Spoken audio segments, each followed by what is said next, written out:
Praise the lord. ఎలా ఉన్నావు? ఆత్మీయ జీవితంలో ఎలా ఉన్నావు? నిలబడే ఉన్నావా? పదే పదే పడిపోతున్నావా? దేవునితోనే ఉన్నావా? దేవుడికి వేరుగా ఉన్నావా? పక్క మనిషిని మోసం చేయడం నీకు చాలా సులభం. పక్క మనిషిని మోసం చేయడం నీకు చాలా అలవాటైన పని. అంత సులభంగా జరిగిపోయే పని. కానీ దేవుణ్ణి కూడా అంతే సులభంగా మోసపరచాలని చూస్తున్నావు చూడు. దేవుని కూడా అంతే సులభంగా అతని కళ్ళు కప్పుదామని చూస్తున్నావు చూడు.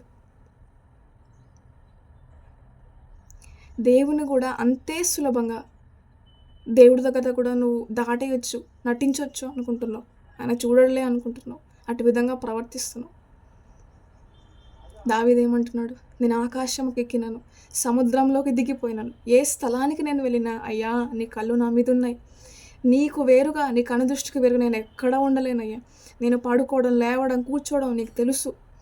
ఇంకో దగ్గర ప్రస్తావిస్తాడు దేవుడు, మీకు తలంపు ఇంకా పుట్టలేదు, నువ్వు ఇంకా ఆ పని చేయలేదు, అప్పుడే నాకు నీ తలంపు తెలుసు. I know your thought. దేవుడు తలంపులను ఎరిగిన దేవుడు. ఆయన హృదయ ఆలోచనల్ని, రహస్యములను ఎరిగిన దేవుడు. నువ్వేం చేస్తున్నావు? ఎలా నటిద్దాం అనుకుంటున్నావు దేవుడి దగ్గర? ఎలా దాటేద్దాం అనుకుంటున్నావు దేవుడి దగ్గర? తప్పించుకోలేవు. ఎలా తప్పించుకుంటా అనుకుంటున్నావు? దేవుడి దగ్గర ఎందుకు నటిస్తున్నావు? దేవుడి దగ్గర ఎందుకు నువ్వు దాచుకుంటున్నావు? అంధకార క్రియలు, ఆయనకు మరుగై ఉన్నది ఏది లేదని వాక్యం తెలియజేయట్లేదా? దేవుణ్ణి దుఃఖపరిచిన సౌలు, దేవుణ్ణి ధిక్కరించిన సౌలు, దేవుడి దగ్గర నటించిన సౌలు గతి ఏమైంది? దేవుడిని మోసపరిచిన అనన్య సపీరా గతి ఏమైంది?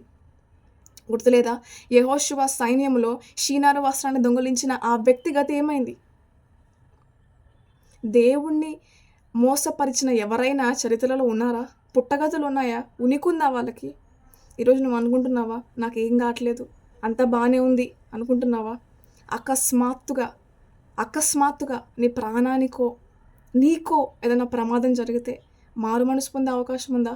పాపక్షమాపణ పొందుకునే అవకాశం ఉందా? ఎక్కడికి వెళ్తావు నువ్వు?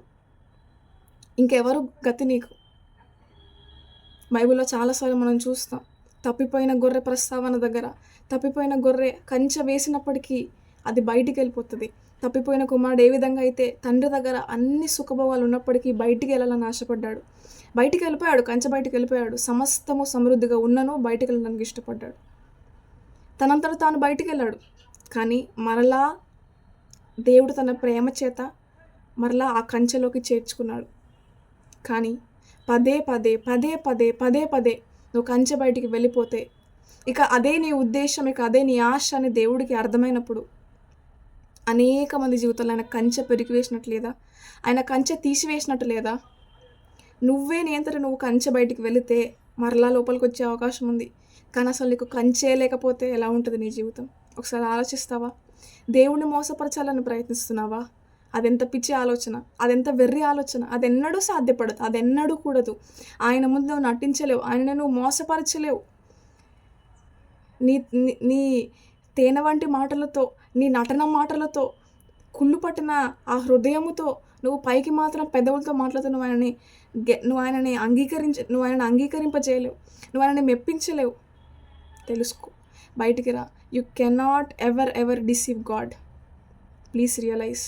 ఇప్పుడే మారు మనసు పొందు, నేడే గ్రహించుకో. ఏ విషయంలో ఆయన దుఃఖపరుస్తున్నావు? ఏ విషయంలో మోసం చేస్తున్నావు?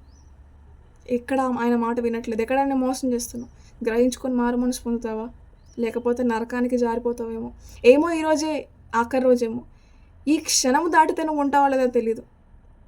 త్వరపడి ఆయన సన్నిధిలో నీ హృదయాన్ని చించుకొని నీ పాపాలను ఒప్పుకుంటే సరి, లేదంటే చెప్పలేను.